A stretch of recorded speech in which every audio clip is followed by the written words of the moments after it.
Wait, just 20,000? You expect us to go on a honeymoon with that? Isn't that a bit low? Exactly, Mom. Think this through. This is a celebration for your beloved son. If you can't cough up more money, we're fine with cutting ties. Fine, let's cut ties then. My name is Shelley. Recently, both my children got married and left the nest. I thought I could finally take a breather. My husband passed away when our daughter Selena was in college and our son Matthew was in middle school. We all grieved, but we managed to get by. Selena went to a far-off college but offered to come back. I couldn't let her do that. She graduated and got a job where she was, met someone, got married, and now has a child. The real challenge was Matthew. Losing a father figure during his rebellious teenage years was tough, but I did my best to raise him. I think he turned out fine. He went to private high schools and colleges, which was financially challenging, but he found a job and got married. Mom, my job is close to home. We can live together until I get transferred. I know you worry. That's nice, but don't push yourself. Your happiness is my happiness. Matthew is a considerate, kind son. We've had many conversations since he became an adult. I didn't just spoil him. I taught him chores. He's my pride and joy. I'm sure he'll be a supportive husband. I'm content if I can see Selena and Matthew once in a while. Their happiness is what matters most. When kids get married, there's not much parents can do. Interfering would make me an annoying mother-in-law. Times have changed. We can't be too involved in our children's marriages. True, it's sad but necessary. That's what I discuss with my friends. So I try not to interfere too much with Selena and Matthew. But a parent's heart wants to help. So I gave Selena $20,000 as a wedding gift and another $20,000 for her honeymoon. Mom, are you sure? You saved up too. You don't have to strain yourself. It's fine. If you don't use it, save it. I've got my own savings. Thanks, Mom. I'll definitely repay this kindness. Selena was grateful and brought back souvenirs from her honeymoon. When she gave them to me, she told me about her travels. I was happy and wanted to do the same for Matthew. So I planned to give him $20,000 for the wedding and another $20,000 for the honeymoon. Wait, this is it? It's not enough. Our wedding cost $60,000, you know. Exactly, Mom. What are you thinking? This is nowhere near enough. Don't act like you're some great parent with this measly amount.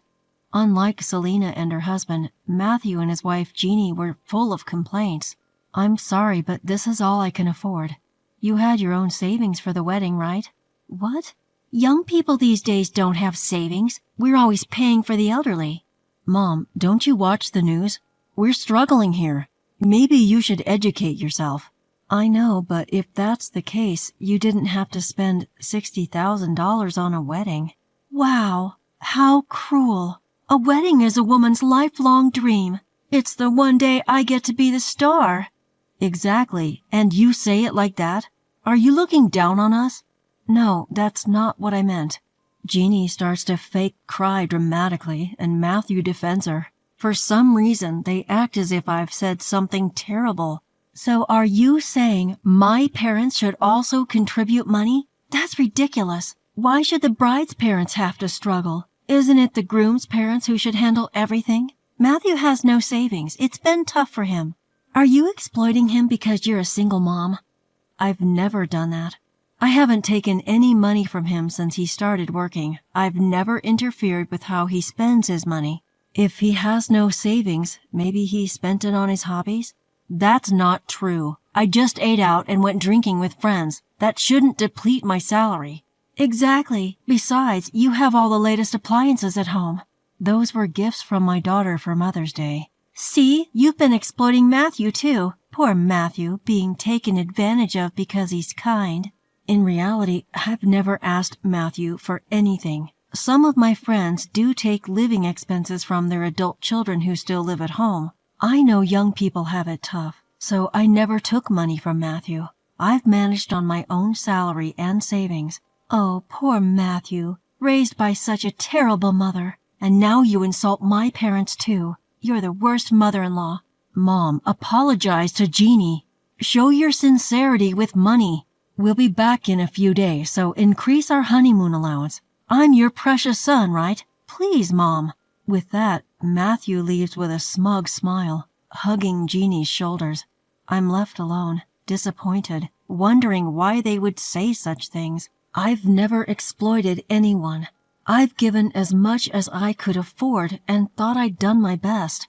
Selena and her husband never complained. They even thanked me. I know some parents give more, but this is my limit.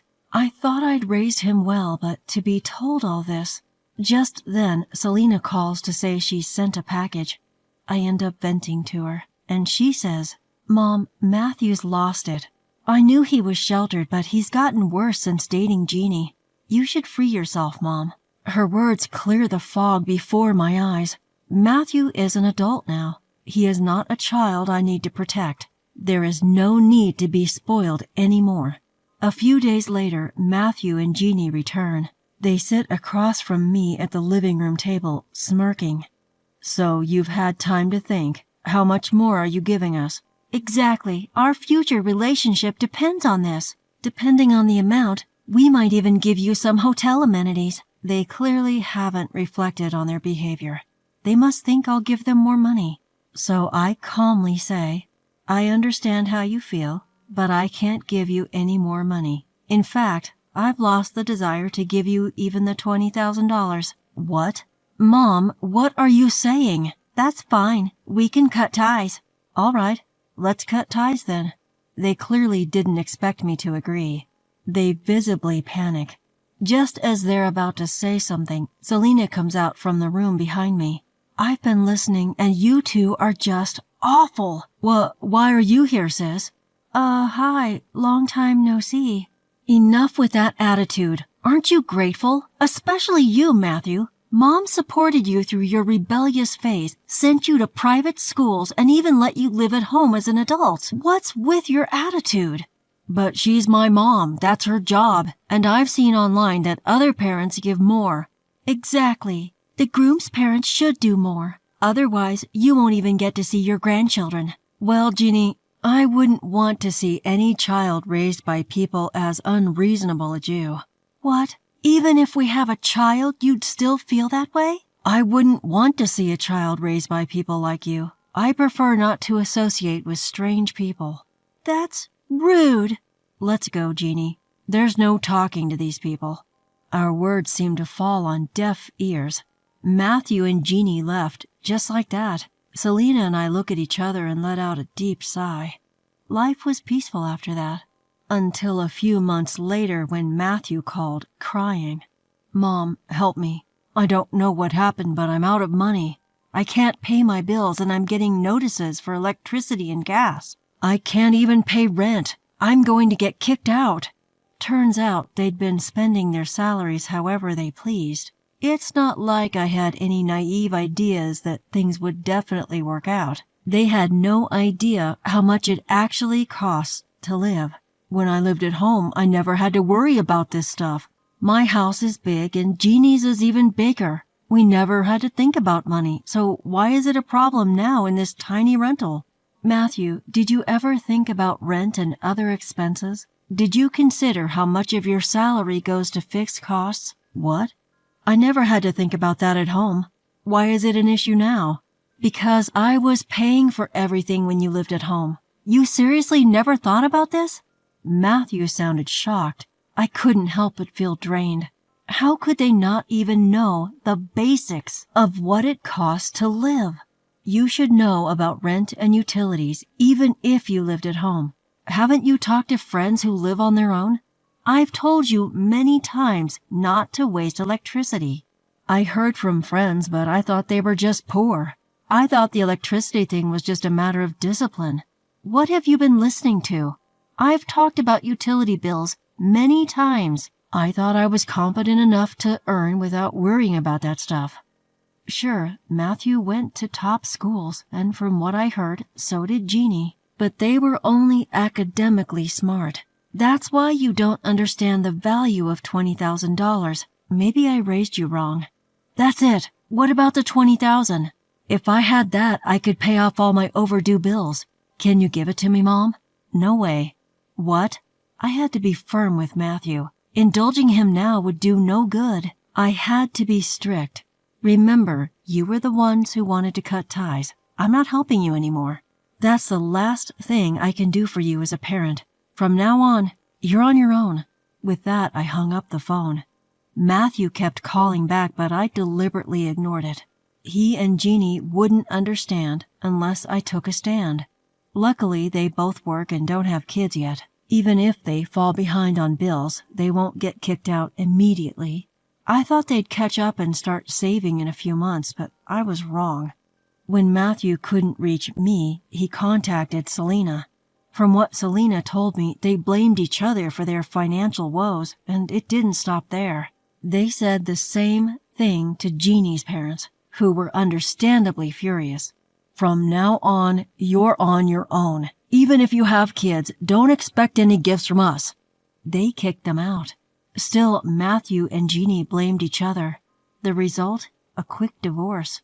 Right before their honeymoon, after a $60,000 wedding.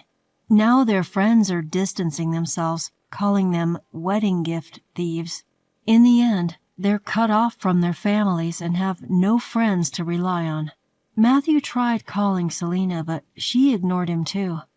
I have no idea what he's up to now, but I doubt he's changed. That's on him, and there's nothing more I can do.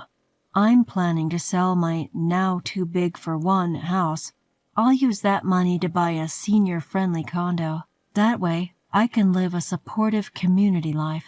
And no, I have no plans to tell Matthew where I'm moving. Not helping him anymore is my final act as his parent. In the long run, it's for his own good. I plan to live happily on my own from now on.